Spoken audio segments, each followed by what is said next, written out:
Middle east में तनाव की आहट सुनाई पड़ने लगी है। अमेरिका और ईरान के बीच टकराव ने हालात को बेहद नाजुक बना दिया है। आपसी बातचीत कुछ समय के लिए जरूर रुकी है, लेकिन बयानबाजियां थम नहीं रही और यही वजह है कि तनाव लगातार गहराता जा रहा है। अब क्या है अपडेट, इस पर आज विस्तार से बात करेंगे। और लाखों छात्रों के भविष्य से जुड़ी सबसे बड़ी परीक्षा आज खुद सवालों के घेरे में है। भरोसे पर सवाल उठ रहे हैं। पेपर लीक के आरोपों के बाद नीट परीक्षा रद्द कर दी गई है, जिससे देश भर के छात्रों और अभिभावकों में भारी नाराजगी है। छात्र संगठन सड़कों पर है। रात रात भर की मेहनत पर चंद रुपयों का लालच कैसे पानी फेर देता है कि परीक्षा ही रद्द करनी पड़ती है। आज इस पर भी पूरी पड़ताल करेंगे। और बिहार के गांव में सियासी हलचल तेज है। पंचायत चुनाव का काउंटडाउन शुरू होते ही चौपाल से लेकर सोशल मीडिया तक चुनावी चर्चाओं का दौर गर्म हो चुका है। सबसे ज्यादा नजर अब आरक्षण रोस्टर और चुनावी तारीखों पर टिकी है, क्योंकि इसी से बदलेगा पूरा राजनीतिक खेल। एक नजर पूरी डिटेल के साथ आज के शो में। नमस्कार, खबर प्रधान शो देख रहे हैं आप और मैं हूं आपके साथ संगीता श्रीवास्तव।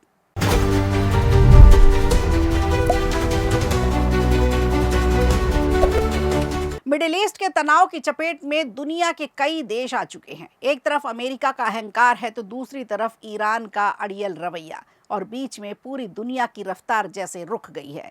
यानी हालात ऐसे हैं कि युद्ध एक बार फिर दस्तक देने जा रहा है। बातचीत के साथ शांति समझौते की हर कोशिश बेकार जा रही है। कुछ अमेरिकी अधिकारी ईरान पर सीमित सैन्य कार्रवाई के पक्ष में हैं ताकि दबाव बनाया जा सके, जबकि कुछ अभी भी बातचीत का रास्ता खुला रखना चाहते हैं। सबसे बड़ी चिंता स्ट्रेट ऑफ होर्मुज को लेकर है। दुनिया का सबसे ज्यादा तेल इसी मार्ग से होकर जाता है, तो पूरी दुनिया में तेल की कीमतें बढ़ सकती हैं। तेल की कीमतें और किल्लत दोनों बढ़ेगी, इससे महंगाई भी अपने चरम पर पहुंचेगी। ईरान ने भी अमेरिका के प्रस्ताव को खारिज कर दिया है और अपने रुख को सही बताया है। उसने ये भी कहा है कि वो किसी भी हालत के लिए तैयार है। ईरान ने अपनी संप्रभुता से जुड़े कई सख्त मुद्दे भी उठाए हैं। इस तनाव का असर वैश्विक अर्थव्यवस्था पर साफ साफ देखा जा रहा है। कच्चे तेल की कीमतें बढ़ रही हैं। अमेरिका समेत कई देशों में तेल की कीमतों के दाम 60% से ज्यादा तक बढ़ गए हैं। महंगाई बढ़ने लगी है। आम लोगों की जेब पर सीधा असर देखा जा रहा है। दूसरी तरफ गाजा, वेस्ट बैंक और लेबनान में भी हिंसा बढ़ी है। वफा न्यूज एजेंसी के मुताबिक इजरायली हमलों और ड्रोन स्ट्राइक में कई लोगों की मौत हुई है। लेबनान में पानी सप्लाई स्टेशन तक को नुकसान पहुंचा है, जिससे हालात और भी ज्यादा बिगड़ गए हैं। कतर जैसे देशों को पटरी पर आने में 4 से 5 साल तक लग सकते हैं। ईरान की अर्थव्यवस्था भी इस तनाव से प्रभावित हो रही है। औद्योगिक ढांचों की बात करें, स्टील कंपनियों की बात करें, सप्लाई चेन की बात करें, तो सबको नुकसान हो रहा है। इससे महंगाई भी बढ़ रही है और आम लोगों का जीवन भी मुश्किल होता जा रहा है। इस बीच होर्मुज की सुरक्षा को लेकर कई देशों की बैठक होने जा रही है, जिसमें अब दक्षिण कोरिया भी शामिल होगा। इसका मकसद है समुद्री रास्तों को सुरक्षित रखना। अमेरिका ने पाकिस्तान के रुख पर सवाल उठाते हुए कहा है कि ईरान की स्थिति को लेकर अधिक पारदर्शिता जरूरी है। यानी अमेरिका ने पाकिस्तान को चेताया भी है। अमेरिका और ईरान दोनों देश एक दूसरे के प्रस्ताव को मानने के लिए तैयार नहीं है। ईरान का कहना है कि अगर समझौता नहीं हुआ तो अमेरिका को गंभीर परिणाम भुगतने होंगे। इधर ट्रंप अब अपने सैन्य विकल्पों पर गंभीरता से विचार कर रहे हैं। कुल मिलाकर हालात ऐसे हैं कि चिंगारी कभी भी बड़ी आग में बदल सकती है। अब दुनिया की नज़र इस पर ही है कि ये तनाव शांति में बदलेगा या युद्ध की तरफ बढ़ेगा। देखना ये होगा कि आगे कूटनीति जीतती है या फिर इसी तरह का टकराव आगे बढ़ेगा।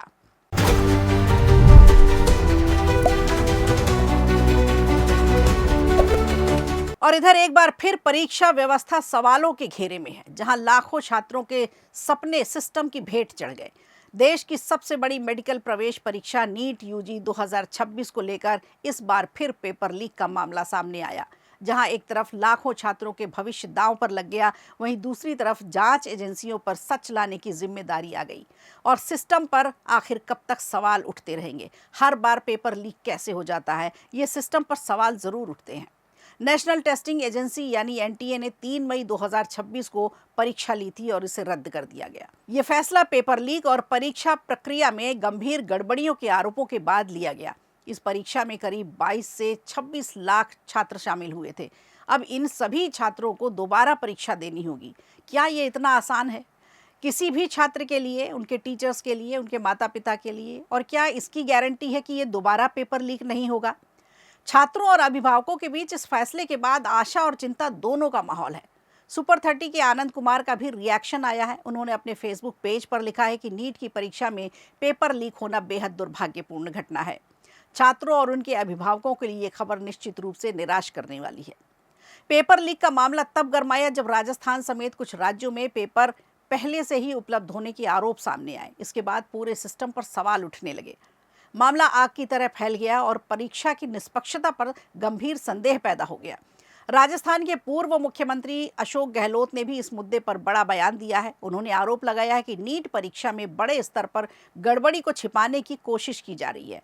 उन्होंने कहा कि छात्रों के भविष्य के साथ किसी भी तरह का खिलवाड़ नहीं होना चाहिए।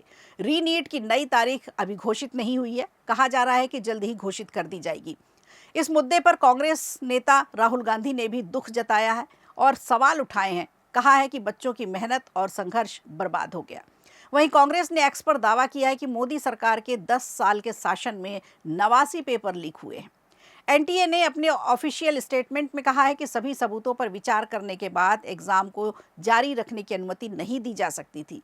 एनटीए में पारदर्शिता और विश्वसनीयता बनाए रखने के लिए कदम जरूरी था। एजेंसी के मुताबिक 8 मई को मामला केंद्रीय एजेंसियों को जांच के लिए भेजा गया था। जांच रिपोर्ट के आधार पर यह निष्कर्ष निकला कि मौजूदा परीक्षा प्रक्रिया पर भरोसा बनाए रखना संभव नहीं है। इसी वजह से अब इसे रद्द माना जा रहा है। इस पूरे मामले की जांच सीबीआई को सौंप दी गई है। जांच में ये पता लगाया जाएगा कि पेपर लीक का नेटवर्क कितना बड़ा है, कौन कौन लोग इसमें शामिल हैं और क्या इसमें किसी अंदरूनी मिलीभगत की भूमिका है। अब पूरे मामले पर देश की नजरें टिकी हुई हैं और लाखों छात्रों का भविष्य दांव पर है।